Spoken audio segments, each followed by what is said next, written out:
মহিমান্বিত রজনী লাইলাতুল বরাত আজ যথাযোগ্য ধর্মীয় মর্যাদায় শুক্রবার ১৩ ফেব্রুয়ারি দিনগত রাতে সারা দেশে পবিত্র শবে বরাত পালিত হবে।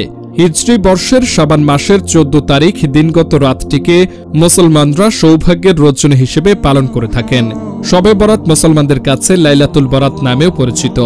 পবিত্র শবে বরাত মাহে রমজানেরও আগমনী বার্তা দেয়। মুসলমানদের বিশ্বাস, মহিমান্বিত এই রাতে মহান আল্লাহ তাআলা মানুষের ভাগ্য অর্থাৎ তার নতুন বছরের রিজিক নির্ধারণ করে থাকেন। তাৎপর্যপূর্ণ এই রাতে মহান আল্লাহ তাআলার ক্ষমা লাভ আর ভবিষ্যতের কল্যাণ কামনায় ইবাদতে ব্যস্ত সময় পার করবেন ধর্মপ্রাণ মুসলমানরা।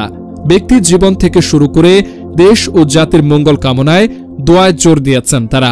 গভীর রাতে নিমগ্ন বান্দা নিজেকে সঁপে দেন সৃষ্টিকর্তার দরবারে। তবে সে রাত যদি হয় সৌভাগ্যের, তাতে আল্লাহর নৈকট্য লাভ ও পাপ থেকে মুক্তির আশা বেড়ে যায় কয়েক গুণ। প্রতি রাতেই আল্লাহ তাআলা বান্দাদের আহ্বান করে বলেন, কোন ক্ষমা প্রত্যাশী ব্যক্তি আছে কি, আমি তাকে ক্ষমা করে দেব। কোন রিজিক প্রত্যাশী ব্যক্তি আছে কি, তাকে দান করব রিজিক। অসুস্থ ব্যক্তি থাকলে দান করব সুস্থতা। ইসলামী চিন্তাবিদরা বলছেন, শাবান মাসের মধ্যরাতে আল্লাহ তাআলা বান্দাদের প্রতি তার রহমতের দৃষ্টি দেন। মহিমান্বিত এই রাতে ধর্মপ্রাণ মুসলমানরা পরম করুণাময় মহান আল্লাহর অনুগ্রহ লাভের আশায় নফল নামাজ, কোরআন তেলাওয়াত এবং জিকিরে মগ্ন থাকেন।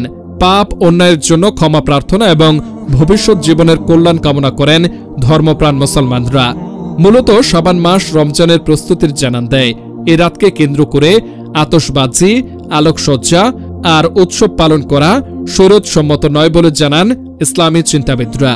শাবান মাস সহ আরবি প্রতি মাসের ১৩, ১৪ ও ১৫ তারিখ রোজা রাখা সুন্নত বলে জানান ধর্ম বিশ্লেষকরা।